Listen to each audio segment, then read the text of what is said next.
صاحب آپ سے ایک ایسا میں سوال پوچھنا چاہتا ہوں جسے کہ بڑی کثرت کے ساتھ یہاں پہ خاص طور پہ مغربی ممالک میں اٹھایا جاتا ہے اور اسلام کے خلاف اسے پھیلایا جاتا ہے، وہ یہ ہے کہ اسلامی ریاست جہاں کہیں پہ بھی ہوگی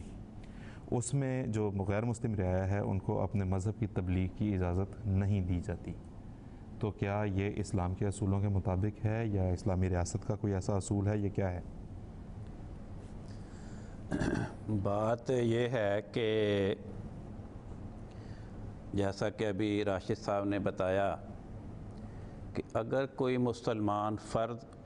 یا مسلمان حکمران اسلامی تعلیمات کی خلاف ورزی کا ارتکاب کرتا ہے تو اسے تو مجرم قرار دیا جا سکتا ہے، اسلام کو مورد الزام قرار نہیں دیا جا سکتا۔ قرآن کریم نے جو مسلمان حکمران کو نصیحت کی بنیادی کہ کس طرز پہ تم نے حکمرانی کرنی ہے، قرآن کریم فرماتا ہے اذا حکمتم بین الناس ان تحکموا بالعدل،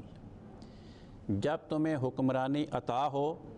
تو لوگوں کے درمیان تم نے عدل اور برابری کا رویہ اختیار کر کے حکمرانی کرنی ہے، کسی کے ساتھ امتیازی سلوک نہیں کرنا کہ فلاں کو فلاں حق دیں گے اور فلاں کا حق چھین لیں گے۔ اور یہ عدل کی بات اتنی پسندیدہ ہے کہ تاریخ اسلام میں جو سب سے پہلے مجدد تسلیم کیے جاتے ہیں حضرت عمر بن عبدالعزیز رحمۃ اللہ علیہ، انہوں نے یہ حکم دے دیا اور وہ افراد امت کو اتنا پسند آیا کہ اس وقت سے لے کے اب تک وہ امت میں رائج ہے۔ انہوں نے حکم یہ دیا کہ ہر ہفتے کو جمعے کے دن، ہفتے میں ایک مرتبہ جمعے کا دن آتا ہے جہاں پہ تمام مسلمان ایک جگہ جمع ہوتے ہیں،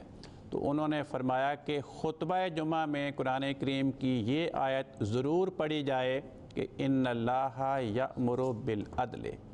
اللہ تعالیٰ تمہیں عدل کا حکم دیتا ہے۔ تو یہ بنیادی تعلیم ہے،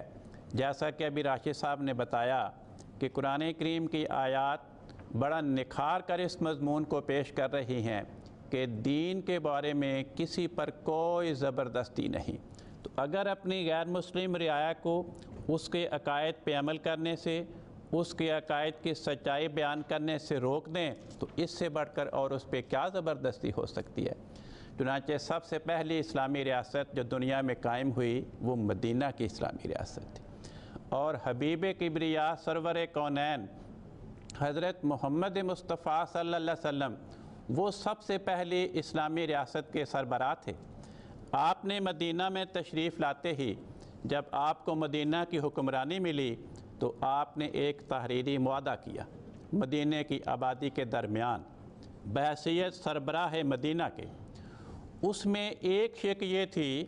کہ مدینہ کے مسلمان، مدینہ کے مشرکین اور مدینہ کے یہود یہ ریاست کی نگاہوں میں امتوں واحدہ ایک قوم قرار پائیں گے۔ اب ظاہر ہے کہ وہ ایک قوم نسل کے اعتبار سے بھی نہیں تھے، زبان کے اعتبار سے بھی نہیں تھے، عقائد کے اعتبار سے بھی نہیں تھے، تو وہ کس اعتبار سے ایک قوم تھے؟ حکومت کی نگاہوں میں حقوق کے لحاظ سے، فرائض کے لحاظ سے، کہ جو یہودیوں کے حقوق ہیں اسلامی ریاست میں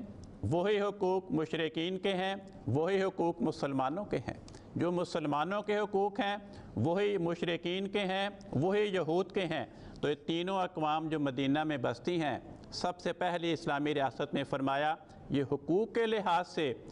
حکومتی ذمہ داریوں کے لحاظ سے حکومت کی نگاہوں میں ایک قوم قرار پاتے ہیں۔